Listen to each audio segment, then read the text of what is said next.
and Nette. We are on our mini series #Words from Spirit. And this week we've got #Listen to Hear.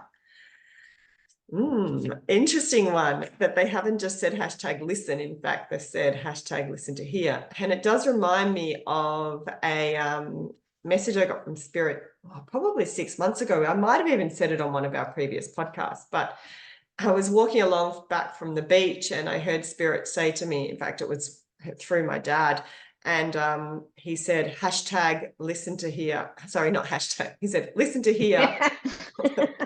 Oh, your dad's hashtagging over there. Yes. He said, listen to hear or listen to respond. You've always got the choice. And then they said, when someone's speaking, you've got to understand why they're talking. And then you can hear in the response, or respond depending on what they want.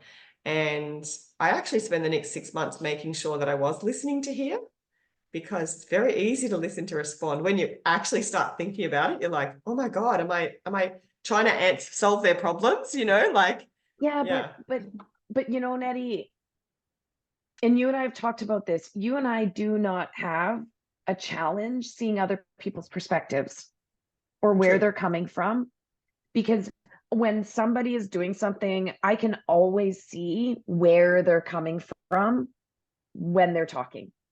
Yeah. Right. And I like to think that I don't always, sometimes you just listen to respond and try and fix their problems. But I do think that we are definitely gifted in the ability to understand somebody else's perspective. Yeah. And I don't know if I've said this on the podcast before, but I'm being prompted to say it. When, for example, I've talked about this, my dad's ill, and I was talking to a friend of mine about it, and she goes, yeah, but you need to understand that your dad, this is this and that's that. And it's like, I don't need help. Yeah. Understanding why somebody does the things they do or where they're coming from or those things, right? I can always see it. Yeah, that's true. I think for me, it's more when I'm time poor, and it's more with people that I'm very close to. So when you're rushing around doing stuff yourself, and then someone comes in and they start to talk to you, and then you're like, okay, well, why don't you just go and put your shoes on and go outside then? And then you realize that actually that's not what they were trying to say. They were worried about something, or they wanted to start a dialogue with you, and rather than just solve the problem. Also, I think with the ability that we do have, we can often see more. And sometimes I've got to actually sit back to listen and go, okay, Spirit, am I meant to be telling them what I can see and resolving their problem? Am I meant to just listening? And letting them work it out. How much am I meant to tell them that helps, sort of thing. Mm-hmm. And I think there's kind of sometimes when people speak, they're speaking just to say it out loud. Like, they don't want you to resolve anything, and or they just want to be heard, like that, and validated that, okay, what you're feeling is okay, or what you're saying is okay. And I know that with my husband, that's a big thing. We had a sort of discussion where I was talking one day, and he said he tuned out, and I could see that he leaves. And it's very easy for me to see when energy moves, right? So yes, yeah, don't tune out on me, because I know. Warning. But he said to me afterwards, oh, but sometimes aren't you just talking for the sake of it? And I said, oh, I was. He said, what did you want me to do? I said, oh, no, nothing. And he said, well, I had a lot to do, so I was being present for you. I was in my mind solving my own problems. And then we started to talk in depth about it, and we were having we'd talk afterwards, and he'd go, oh, is this the one I've got to listen to and answer, or you're just talking? And so we actually started to communicate for probably about 6 months or maybe a year, where we would say when we needed each other's help, and when we just needed someone to be there to talk out loud, or yes, I'm talking out loud, but I don't want to just be heard. I want to be validated. So you have to listen. Okay. It's like that kind of, yeah. Yeah, but I think that that's extremely important. If we're sitting down to talk to somebody, we can't just assume that they know what we want. Yeah. So I think, right, when I'm sitting down with somebody, if it's like, okay, I need you to help me solve this problem, Yeah. right? Good. Then you can give me solutions. If it's like, you know what, I had a really terrible day and I'm honestly feeling like I'm not a good person, can you just listen to me and validate me and make me feel better? Yeah.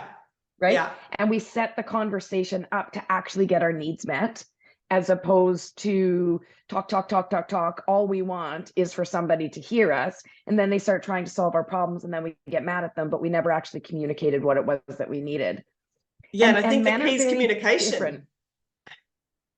And men are really different, right? Like men will talk, solve problem, carry on. Whereas women, there's this speaker that I love, and she talks about the man. We just want the man to hold the bucket, and so we can puke all of our emotions and all of our day into it, and then the guy goes and dumps the bucket. That's it. There was no Yeah. point. That was Yeah. it. Yeah. And Yeah. I'm not Yeah. asking you to solve a problem or to listen to all the little pieces to try to figure out what the problem is and how you're going to fix it. I just need you to hear me. That's all. Yeah. Yeah. And there's times where that's what you want, times where you don't want. And it's them Yeah. understanding and you understanding when someone's talking to you, which one of those wants. And I think, They you know, want. what I'm seeing in really big writing in almost like a fluoro across seeing is ask. So they're saying, don't be afraid to ask the person, hey, do you need me to sit? Do you need me to stop doing this and sit down and listen to you? Or you're just giving me, you know, you're just chatting, or watch the signs that the person's making of how hard was it to start that conversation, because that also shows how big that conversation could be, you know, what's actually behind it, and are they just fluffing with small talk, and it's like, okay, now you need me to actually start asking questions or giving stuff back. I think there's a lot of physical things we can sort of read into it, but you know, they're basically saying just ask, you know, do you need more from me now? Do you know, did I help you with that at all, or do you need to be validated more, or is there something else I can do, or do you just want a hug? You know, like Andy and I do that now. He's just, I'll go, you know, no, come here, don't say anything, I'm going to talk, just hug. You know, it's like, you know, because that's all I really need. You know, I need to get your energy, and I need to just feel comforted. Yeah. So and interesting, there's sorry. They were showing me like a child having a temper tantrum, and they're using that as an example of listening to hear, because it's not necessarily just a verbal thing, it can be an action. So if a child's having a temper tantrum, it could be that that child actually just needs to be wrapped up and cuddled and held.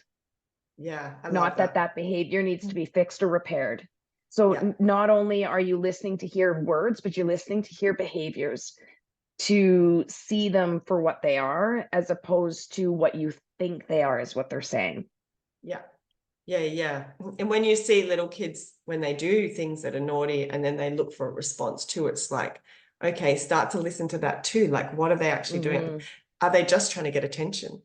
Like, and then adults do that too. Like, you know, we talked about it, about victim mentality, and, you know, victim mentality stems from that, where in many cases where you're just trying to get attention, and that's how their behavior starts. And if they were listened to at that early stage in a way that they needed to, maybe that wouldn't have ended up resulting in that. So listening's a huge part of everyone's need. And I don't even like the phrase doing something for attention. We're doing something for connection. Yeah, true. If a child is having a temper tantrum, if they're not trying to get attention, they're trying to get connected. They're trying to connect. Yeah, trying to get loved, right? probably. Yeah, and same with the person in victim mentality, right? They're not trying to get attention. And yes, they are trying to get attention, but really at the root, they're looking for connection. That step behind that is why they're trying to get attention. They're trying to get connection. They're trying to get loved. To get connection. Exactly. Yeah, they're trying to get your time. Yeah. Yeah, absolutely. Yeah. And it's that real balance. So it's also within ourselves. And maybe this can be our hashtag homework over the next week, is to, when we're in conversations, start to look for the other signs that, you know, have I answered this? Has this been resolved? You know, does it need to be resolved? Do I need to just listen? All those sort of things, like, and not when someone's talking to you, let them finish the complete sentence if you are going to respond. Because I know I watch people, and I have been like a victim of doing this myself. where you know the answer, and so you're sitting there ready to help them with that bit. Like, you want to help them, but they haven't finished, so they haven't necessarily got to their point. And also when you're speaking, we had a workshop on the weekend, and within that we did some listening stuff, and most people could remember the stuff in the first paragraph or first 3 key points, and after that it gets a bit wishy. And it has to be pretty dramatic for someone to remember something after that, and then they'll forget the stuff above. And so when you're talking to someone, it's often a good idea, if you want them to hear you and not necessarily respond to you, is actually start with, like, I'm trying to figure out X, and then go into your story, rather than go into your story at the end and go, I'm trying to figure out X, because they've answered 6 other things in there that you didn't need answers for in their mind, and they're waiting to respond to fix all your things. And at the end you go, oh no, I just wanted to know if you have a paintbrush spare so that I can, and they're like, what? So tell them, like, express the point. Yeah, I'm looking for a paintbrush because. Yes. Yeah. Because so much of that brrr that comes after is actually, like, if it was me, it would be this almost energy release of my frustration. Yeah. Being able to talk about it. Yeah, that's right. You're boiling up, aren't you? You know, right. Like, so you got to get it all out. Yeah. I'm very much I process through conversation. I can sit and reflect, but a lot of times I need a sounding board. I need somebody to talk something out with, so that I can get it clear in my own head. So in fact, sometimes what I will do is I'll go for a walk and I'll record something in, like, my voice memos, just so that I can talk something out, because the process of me talking, it doesn't necessarily have to have another person. Of me talking is when I can kind of clear things up. Some people journal, they do different things. I have to actually talk, because it's like, it's a physical release of that energy for me. The other thing that they're referring to, listening to hear, and what they're saying is that there's a big difference between listening and hearing. Listening is literally just the act of the vibrations of that sound entering your body. Hearing is hearing what is being said from that person. Does that make sense? Like, I don't know how else to sort of differentiate it, because the way that what they're saying to me is that listening is the act of hearing something. Hearing is actually letting it absorb into you. Yeah. I think we're all listening. It's whether we're listening to hear, listening to respond, listening to be right, listening to give a shit, listening to just get the conversation over and done with. It's like, or half listening, as Andy is capable of, you know, like, it's, I've certainly experienced that, because I'm a very straightforward communicator in my relationship with Kevin. Kevin's back. We're talking about Kevin. Kevin's not back. I just mean Kevin's back in the conversation. I was gonna say, hold the podcast. Kevin's back. What did I miss? No, there's been no communication. You've missed nothing. But this would happen because I'm a very honest communicator. I'm the person that will sit down and be like, okay, we've got a problem. This is how I feel. This doesn't work for me. Like, how do we come up with a solution? Because, you know, this doesn't work. Da, da, da. And I would walk away and he would be attentive and he would be there, but it was like, it wasn't processing. It's like he was listening. It's like that's all he felt he had to do was listen. But it's like, no, you actually need to hear what I'm saying, and you need to process it, and then you need to do something about it, because I'm not just talking to be heard. I'm talking to be listened to. Yeah. And how was that in the reverse? Like, did he felt that he was being heard? Is there like a certain amount of time that you give each other? You know what I mean? To make sure that the other person also feels heard. Towards the end, probably not. Probably not. And women and men communicate differently. When women communicate, we'll do that. Yeah, I know, totally, right? And we'll interject and we'll say things and, you know, filler words, and women can just jump right back into the conversation and carry on. That's how women do it with each other. Men, and I realize I'm generalizing, but men, if they get interrupted, it changes their flow. So I've been told that what you're supposed to do with men, it's from this teacher called Allison A. Armstrong. She's phenomenal when she actually breaks down feminine and masculine energies and the difference between men and women. Listen to her. She is phenomenal. She's the one that I learned the puking. Just puke all your emotions out, and that's what we need from them. We don't always need something fixed. But with men, she said, when a man pauses in conversation, he is actually digging into the well for more. And if right there, if it was a woman communicating, we would go blah, blah, blah, blah, blah, blah, blah, blah, blah, and fill up that space. So when a man stops, wait 30 seconds, and guaranteed he's going to go a little bit deeper into communication. And when a man is done communicating, he'll say something along the lines of, and that's that. Or that's the end of it. That's what I have to say. Yeah. It's fascinating, but I literally have to bite my cheek because I'm such a talker. Even when I do interviews at work, I sit there and I use silence, because often when you're silent, people will give you more information. And I have to do this to remind myself to shut my mouth. Yeah. Right? And feel, because we want to fill the silence too. Like even when it's finished, we want to talk straight away. And I know Andy and I have talked about that. Like we saw a psychic, I know, what do you call them? Was in China. We saw what do they call where they read your, anyway, there was a palm reader and a psychic. But he basically said, for me, question goes there, question goes here, answer here. Andy, question goes here, answer here, right? But he said, what you need to remember, and pointed to me, sometimes his answer, even though it took longer, is better than yours. Not always, but sometimes. Just a quick answer doesn't mean things. But it also showed, for someone who didn't know us, that is how we think. Like Andy has trouble in a conversation with, he knows how he feels, and now I've got to convert that into words. And if the conversation's too fast or there's not a pause, then he hasn't got time to actually process it, and also say how he really feels in the words that make sense, not words that will then just get you into trouble, right?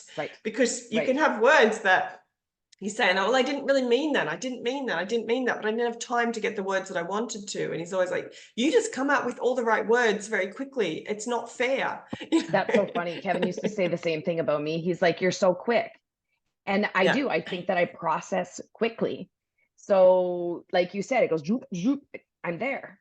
Yeah. You know, it processes so fast that I'll have the words to respond to it really quickly. Whereas other people need that pause and that break to dig into the well, you know, to respond in a way. So for me, I have to be very, like, I have to be very conscious of me being so quick to say something and take a breath. Like you and I, when we talk, I mean, everybody hears us on the podcast, we bounce off each other, no problem, because we both are so quick with, you know, it goes in, answer. Yeah. But if one of us was a processor, this wouldn't work. No, absolutely not. We'd be like, go, there's our podcast, and Tania will be speaking tomorrow when she processes 20 minutes, when it's gone all the way around her head and she's been able to process this and come up with the answer. But the sentence that she comes out with will be amazing. It'll be super profound. Yeah. I wonder why that is. I wonder why that is that we can process so quickly. I think it's because we're intuitive, and I know what's coming from you, because in communication. So here's something that I've really noticed is some people, when they communicate, they're communicating with words and energy, and I'm picking up on all of that at the same time. But I have come across certain people that only communicate in words and in their head. And there's no energy. There's none of that emotion. There's none of that extra information actually coming, which makes it easier for someone like me to hear. Yeah. I think it's our intuitive styles more than the fact that we're intuitive, if that makes sense, because Andy's really intuitive, but he's intuitive very differently to what I am. So I think we have different intuitive styles, and the one that we both have means that we can almost read. It's almost like a telepathy. So we're getting the information before it happens. And I, like with my sisters, sometimes we don't finish sentences. It's just like this conversation of weird words. And, you know, even with my son, Will, he's actually similar to me in that way, that when I'm working with him, it's like, I don't have to draw the picture or get a piece of paper and draw it as much, because somehow he can almost see the image in my head and we just flow really well, where Andy and I communicate really well together, but not in that way. So I'll have to get a piece, like I'm there going, you know, like this, blah, blah, blah. I've got my hands moving in the air, and he's like, Nettie, you just waved your hands in the air and didn't say anything. Whereas Will would go, nothing to me. Yeah, Will be like, oh yeah, then we could do this, right? And he waves his hands and we've got this weird conversation going on. Whereas Andy, piece of paper, and we'll pull it out and we can come up with really creative solving things, but our style is just slightly different. Yeah. Thank God, because otherwise we'd be living with each other, like living with ourselves, which would be terrible. Which would be awful. Yeah. So, but it is a different style, and it's not that anyone's more intuitive than the other. I think it's their intuitive style works in other ways. And then people who are extra intuitive, like, you know, seem to be like ourselves, you're then on next level where people don't even need to open the mouth and you've always given them an answer and you're like, oh shit, I should have let you process that. Oops. You know. Right. Sorry, solving your problems. So I think what Spirit's saying in this, just to sort of wrap it in a bow at the end, is communicate what it is that you need for the person that's listening, so that they know how they can hear you, or what you need in order to be heard. And two, make sure that you're actually listening and give people space, because I can guarantee you're probably the same, is that you probably have to bite your tongue to be quiet, because you're very much like me, to let the other person take that time to process and then respond. Yeah. And Spirit showing me our balance thing again, that I get these old-fashioned scales, and it's saying you have to be equally good at listening as you are at hearing. So, you know, make sure that you can be the one who talks, and you can be the one that listens in the way that needs to be heard or responded or whatever. So it's getting that balance thing. Mm-hmm. Perfect. So I guess our hashtag homework is to pay attention to listening, active listening. So and talking actually, in a way that person can talking. hear. Yeah. Mm-hmm. Yeah. Absolutely. So pay attention to that. I love these short podcasts. It was lovely to see you, Nettie.